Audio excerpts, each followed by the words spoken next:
दोस्तों नमस्कार, मैं कुमार न्यूज़ वन इंडिया में आपका स्वागत है। नेपाल में किसने और कैसे चुने अंतरिम सरकार के दावेदार? सुशीला कार्की का कैसे आया नाम? नेपाल में जेनजी आंदोलन के बाद प्रधानमंत्री केपी शर्मा ओली ने इस्तीफा दे दिया था। नेपाल के राष्ट्रपति रामचंद्र पौडेल अभी भी अपने पद पर बरकरार है। सड़कों पर सेना गश्त लगा रही है। अब अंतरिम सरकार के गठन के लिए देश में कोशिशें शुरू हो गई हैं। अंतरिम सरकार की प्रमुख के तौर पर सुशीला कार्की का नाम सामने आ रहा है। न्यूज एजेंसी रॉयटर्स के खबर के मुताबिक सुप्रीम कोर्ट बार एसोसिएशन के सचिव रमन कुमार कर्ण ने बताया कि प्रदर्शनकारियों ने परामर्श में कहा है कि वे चाहते हैं कि सुशीला कार्की को अंतरिम प्रधानमंत्री बनाया जाए। उन्होंने कहा कि प्रदर्शनकारियों की पहली पसंद नेपाल की पूर्व मुख्य न्यायाधीश सुशीला कार्की ही हैं।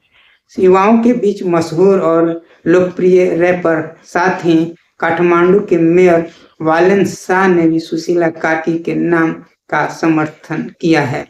लेकिन इस जेएनजी आंदोलन का कोई तय चेहरा नहीं है, न ही कोई ऐसा ग्रुप है जो अकेले दम पर फैसले ले। इसमें बड़ा सवाल यह है कि अंतरिम सरकार के दावेदारों के नाम सामने कैसे आ रहे हैं, इन्हें चुन कौन रहा है और किस आधार पर यह सब तय हो रहा है। नेपाल के वरिष्ठ पत्रकार सुरेंद्र फुयाल कहते हैं कि सबसे पहले यह समझना जरूरी है कि जेएनजी आंदोलन का कोई एक चेहरा नहीं है। उनका कहना है कि रातों रात भी नए जेएनजी ग्रुप बने हैं और यानी आवाजें कई दिशाओं में उठी, लेकिन मकसद एक ही था, बदलाव और साफ नेतृत्व। फुयाल बताते हैं कि नेपाल का सेना प्रमुख, जिसे पहले जंगी अड्डा कहा जाता है, वहां से अंदर आंदोलनकारियों को कहा गया कि वे अपनी मांगे साफ करके सामने रखें। जैसे ही औपचारिक बातचीत शुरू हुई, ऑनलाइन ऑडिशन तेज हो गया और चर्चा डिस्कॉर्ड तक पहुंची। यह वही प्लेटफॉर्म है जहां बड़े ग्रुप एक साथ जुड़कर बातचीत कर सकते हैं, चैनल बना सकते हैं और पोल का वोटिंग भी कर सकते हैं। फुयाल कहते हैं कि डिस्कॉर्ड पर करीब 10,000 लोग जुड़े थे। वहां वोटिंग करवाई गई कि किसे चुना जाए। कई नाम आए, लेकिन सबसे ज्यादा वोट सुशीला कार्की के नाम पर पड़े। हालांकि फुयाल मानते हैं कि डिस्कॉर्ड पर जिन लोगों ने वोट दिया, उनकी पहचान पर सवाल उठना स्वाभाविक था।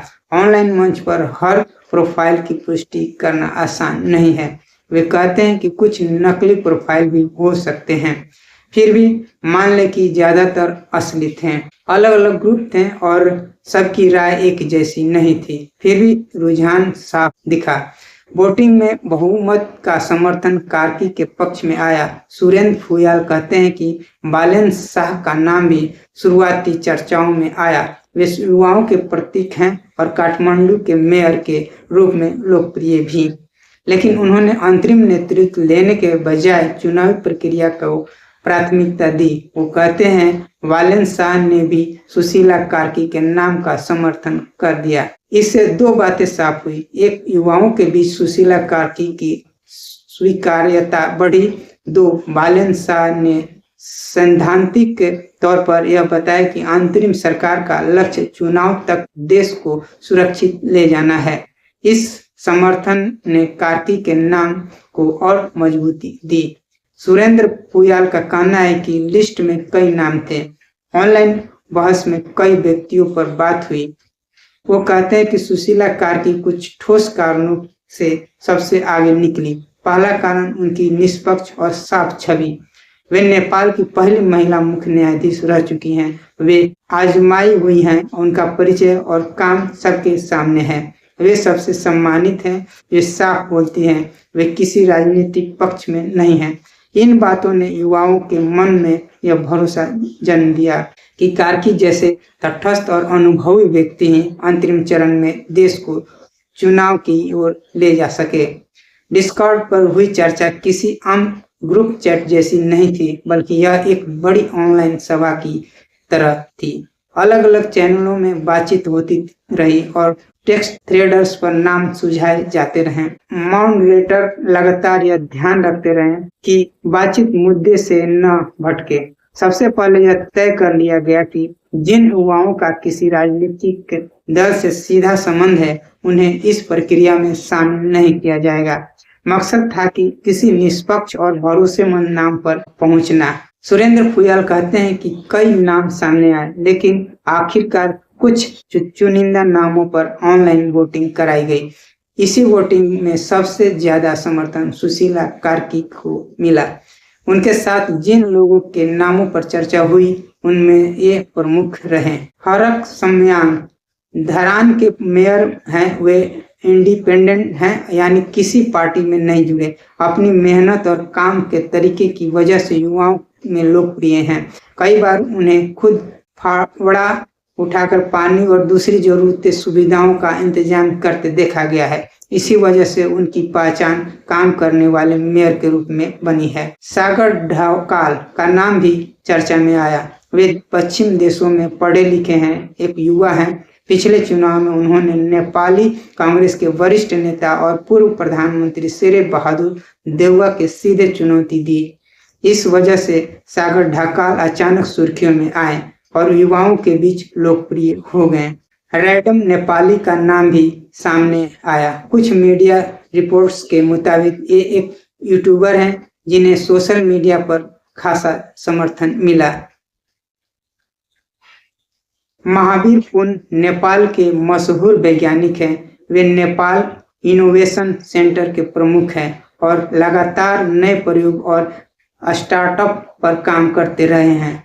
उनके काम की वजह से वे युवाओं और उद्यमियों के बीच काफी लोकप्रिय हैं। इन तमाम विकल्पों और चर्चा के बाद बहुमत सुशीला कार्की के पक्ष में गया और उनका नाम सबसे आगे निकल कर आया। एक ऑनलाइन प्लेटफॉर्म है जहां लोग मिलकर अपनी कम्युनिटी बनाते हैं और इसे आप वर्चुअल सभा भी या डिजिटल क्लब की तरह समझ सकते हैं।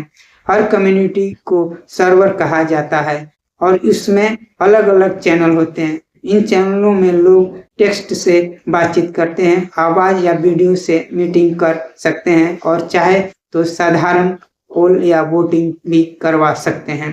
शुरुआत में यह प्लेटफॉर्म गेम खेलने वालों के बीच लोकप्रिय हुआ था, लेकिन धीरे धीरे यह पढ़ाई, कम्युनिटी डेवलपमेंट और अब सामाजिक साथ ही राजनीतिक मुद्दों पर चर्चा का भी बड़ा माध्यम बन गया है। नेपाल के जेनजी आंदोलन में यही हुआ। हजारों युवा एक साथ डिस्कॉर्ड पर जुड़े, वहां नाम सुनाए गए, तर्क दिए गए और फिर वोटिंग कराई गई। अब बात प्रक्रिया के औपचारिक हिस्से की। सुरेंद्र फुयाल बताते हैं कि नेपाल की सेना ने साफ कहा है कि सभी हिस्सेदारों से बात करके ही राउंड टेबल बैठक की जाएगी। इसमें राजनीतिक दल, कानूनी विशेषज्ञ और सिविल सोसाइटी के लोग शामिल होंगे। इसमें पहले जेन जी आंदोलन से प्रतिनिधि चुने जाने की बात सामने आई है। ये प्रतिनिधि अपनी मांगों की लिस्ट को छोटा करके ताकि राउंड टेबल में बातचीत ठोस बिंदुओं पर हो सके। फुयाल कहते हैं कि सेना कह रही है कि सभी स्टेक होल्डर से बात करके ही राउंड टेबल होगा। वहां सर्वसम्मति बनी तो उनके बाद भी फाइनल होगा। यानी अभी सुशीला कार्की का नाम आगे है, लेकिन अंतरिम मुहर सहमति के बाद ही लगेगी। राष्ट्रपति की भूमिका भी उतनी ही अहम है।